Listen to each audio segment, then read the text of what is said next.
I occasionally think about the past, the neighborhood where I grew up, the bustling downtown streets, the skyscrapers so tall that I had to tilt my head back to see the apartment.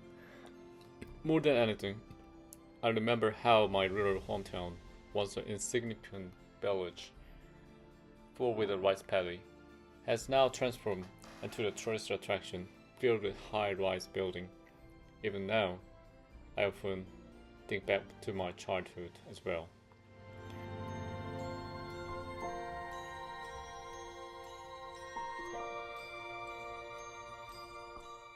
During my school years, I must have heard this from my teachers over 100 times.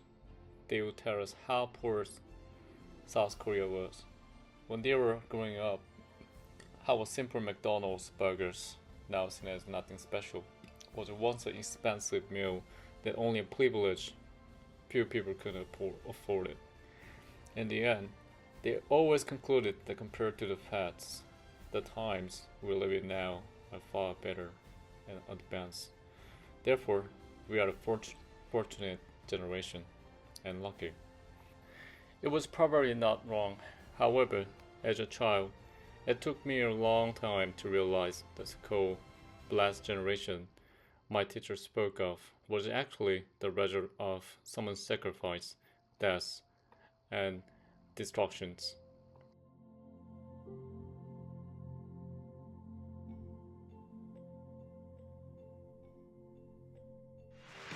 1988, South Korea was selected as the host of the Olympic for the first time in history. A country that had once been a Japanese colony during the imperialism, and after its liberation following World War II, and devastated by the Korean War. One of the poorest nations in the world became the rising sun in the Asia.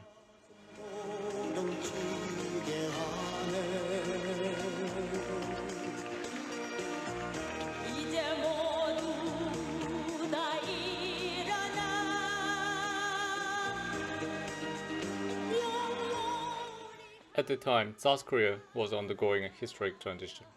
The military dictatorship that had lasted for over 30 years was collapsing, and a democratic government was taking place. The Olympics became a turning point, drawing investors from all around the world to South Korea. During the Korean War, General MacArthur once remarked that industrialization in Korea would be impossible even in 100 years. Yet, just 30 years later, the Olympics were held there, and the country began to be called the Dragon of Asia. 전쟁은 고아를 양산해냈습니다.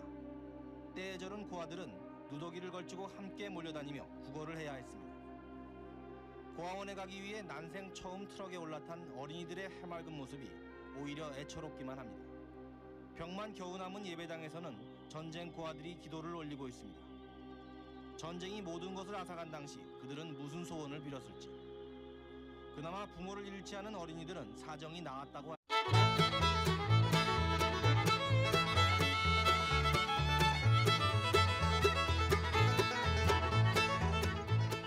The economy was booming. Not everyone became rich, but there was a sense of optimism and ambition and hope. McDonald's hamburgers were no longer an expensive meal reserved for the wealthy and privileged people. With technological advancements, electronic devices were being developed one after another. Most notably, high-rise building skyscrapers began to spring up everywhere.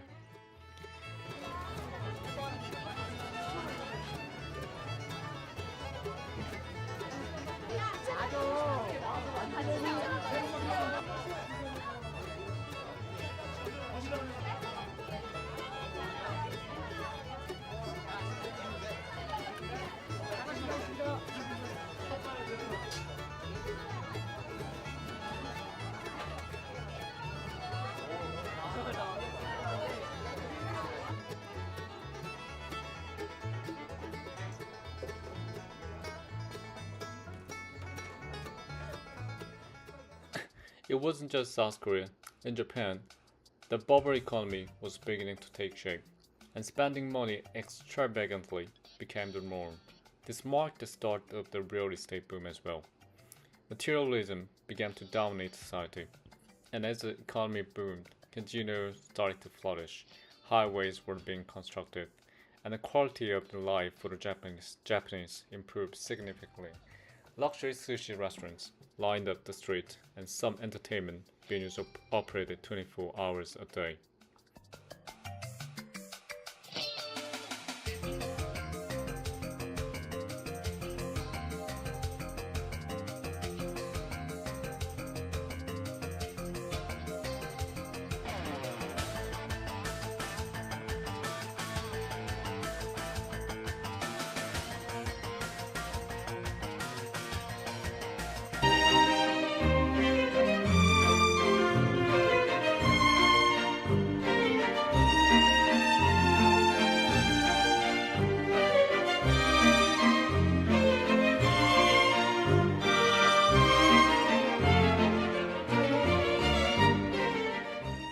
China was no exception.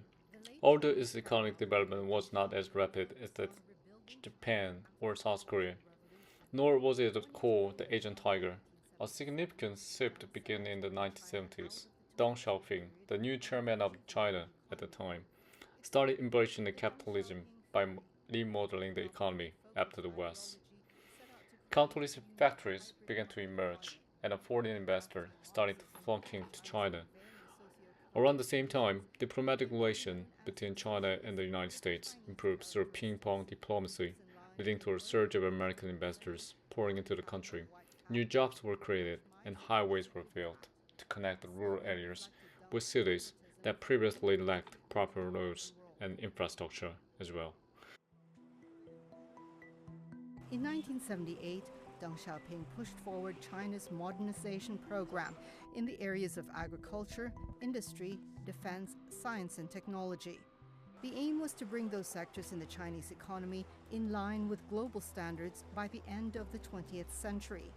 From 1980 to 1981, 4 special economic zones. However, ironically, economic development did not bring prosperity to everyone. During Japan's bubble economic era, the ones spending money were corporate executives, wealthy investors, construction tycoons, and yakuza gangs running entertainment venues, and also brothel. People who had already secured their wealth and livelihood. Meanwhile, ordinary middle class and low income Japanese citizens saw no real benefits from the economic boom. The wealth remained concentrated at the top, leaving the majority struggling with the same financial burdens as before.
As the real estate prices naturally surged, rent speculation became rampant.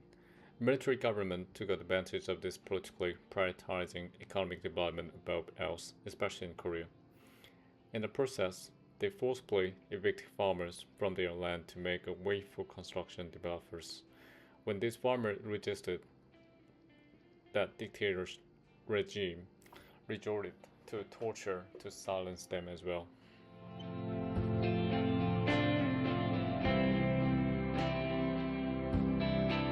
짧은 시간 동안 빨리 좁은 땅에 많이 In conclusion, the apartment culture in Korea was built on the sacrifice of ordinary people. those without wealth or power. It was the common people who paid the price for modernization and urban development. 대대로 살아왔던 집터 위에 층층이 쌓은 건물을 세워도 박수치고 환호했던 건 그 때문이었습니다.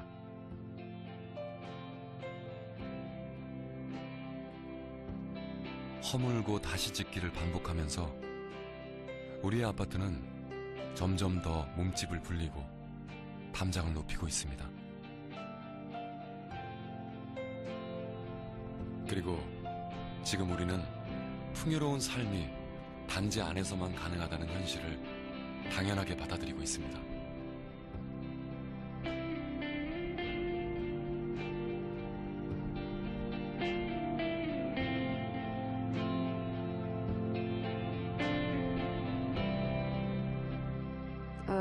Tout en gérant ce qui a été fait jusque-là.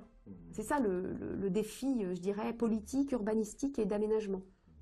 Et d'ailleurs, en effet, comment dirais-je, les réflexions. French geographer, but also professor from the Sorbonne University, Mrs. Balerizulezu once commented on this phenomenon saying, Koreans now desire to live in a different kind of apartment spaces. I agree with Professor Balerizulezu's statement. Many people would and desire to live in a different environment. However, before apartments became a dominant form of housing in Korea, there was a residential culture rooted in human-centered philosophy, much like Sweden's approach. The culture was found in Korea's traditional Buddhist temples. Temple culture provided harmonious living spaces, emphasizing community, coexistence with natures, and a deep sense of tranquility, a stark contrast to the isolated, rigid structure of modern apartments where we are currently living in. The place where I grew up, the coastal city of Busan and other places, once had no single skyscrapers and the luxury hotels and apartments. Now it has transformed into a bustling tourist destinations filled with luxury apartments, foreign visitors, often reflect on the past, present, and future. Some argue, considering the days when even a single meal a day was hard to come by and make ends meet, environmental destruction was inevitable. Others criticize, saying, "You've never experienced true poverty, and so you don't understand what it means. So you should be thankful what we have right now." Before coming to America, I had a chance to living in Sweden. Above all, my experience in Sweden taught me lots of things. I came to understand that apartment culture are not just living spaces on here, but rather they represent human dignity and the fundamental rights of the adequate housing. And that a thought suddenly crossed my mind. Why did people in Sweden live in similar apartment buildings? Not the skyscrapers I grew up in, but they seems more happier than us. As I learned about Swedish housing policies, which legally mandate balconies in apartment and emphasize that human housing rights take precedence over profit. Today, foreigners participate in Temple Stay program to experience Korea's temple culture. But the irony is that these temple lodgings, where visitors seek peace, tranquility, are the very home that Koreans once lived in previously. They were not luxury, but simple and serene, where one could hear the chopping of birds in the quiet morning air. This is the kind of places where we once called home. However, as Korea endured a century of upheaval, surviving the ravages of war and navigating rapid industrializations and economic development, the Korean DNA began to change drastically. The once relaxed way of life gave way of demands of urbanizations, where people flocked to crowded city center for finding a job and work. In this fast-paced environment, the now famous Bali culture emerged and created. Bali means in Korean means fast, where everything had to be done quickly and efficiently took precedence over comfort and traditions.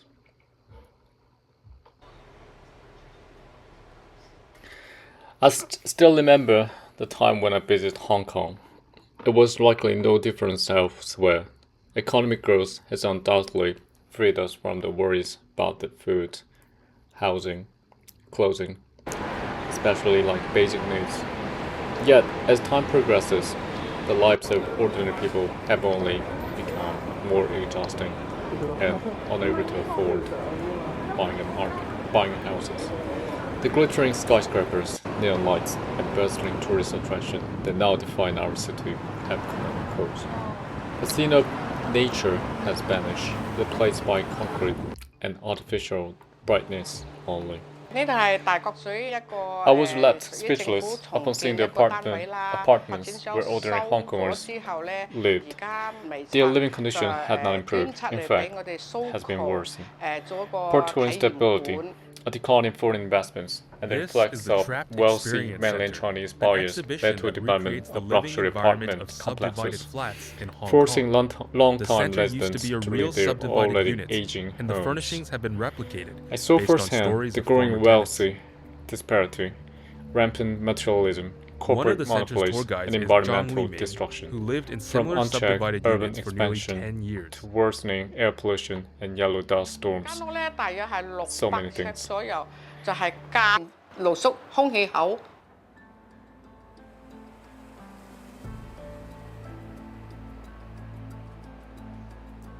This room accommodates the parents and 2 children for 3,300 Hong Kong dollars per month.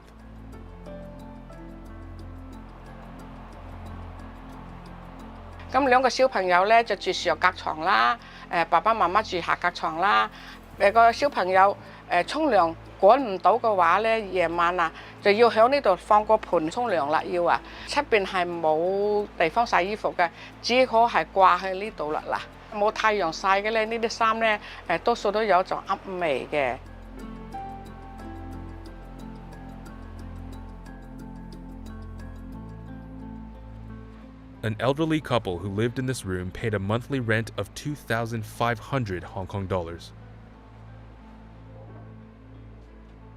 呢間房咧就係2個長者住嘅呢間房，地方咁狹窄，行間床最多係2尺半啦。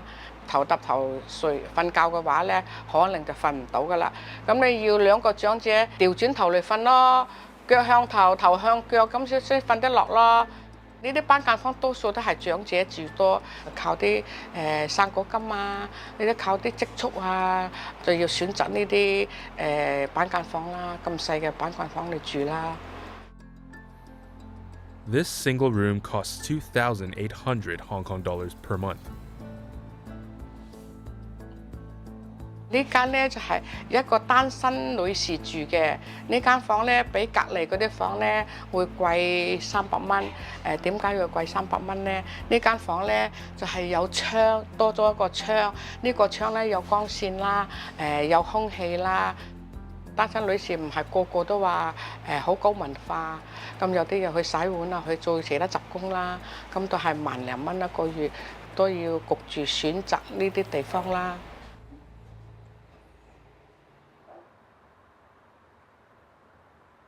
嗱，呢度就係一個角仔嚟嘅，係一個單身嘅男人士住嘅。This attic room sits right above the living room. It costs 1,800 Hong Kong dollars per month.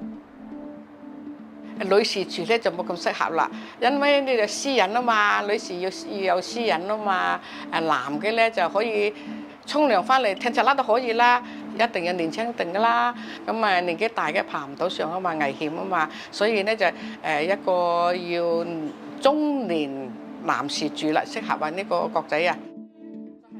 Like many subdivided flat residents, Zhang's dream is to move into a public housing unit. She has already been in the queue for 5 years. She now lives in an NGO-subsidized interim flat, which she said was much better than her former cubicle home. In 2021, Sha Baolong, Beijing's top mainland Chinese official on Hong Kong affairs, said the city should abolish subdivided units and cage homes by 2049. Chief Executive John Lee also pledged to tackle the issue by building 30,000 temporary flats. He stressed that solving the city's housing problems was the government's top priority. But the number of subdivided flats continues to rise.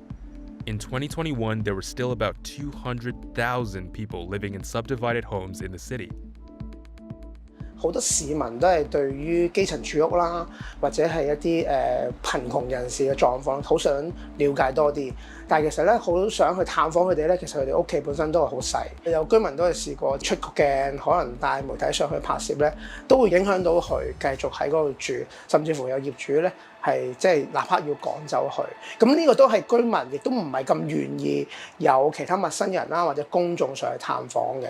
同時間我哋都有培訓。 Perhaps we have come to realize the new apartments needed. The new apartments built today are now incorporating so-called eco-friendly systems within these complexes. Trees are planted, small parks and ponds are created, and the efforts are made to reintroduce nature into urban spaces. Additionally, small libraries, swimming pools, and fitness centers are being introduced, places where residents can connect with their neighbors, fostering a sense of community that had long been lost. And perhaps the high-rise apartment and the skyscraping apartment culture, which may seem cold and impersonal, also created a lot of the issues, were actually the best solution for a country with limited land and a high population density, a necessary response to overcrowding in urban areas. These apartments will continue to be built in great numbers as cities supposed to expand. However, unlike in the past, when little thought was given to the environment, I believe the future generation might think different. Our children and those who live in the new apartments will grow in spaces that prioritize sustainability and environmental as a top priority.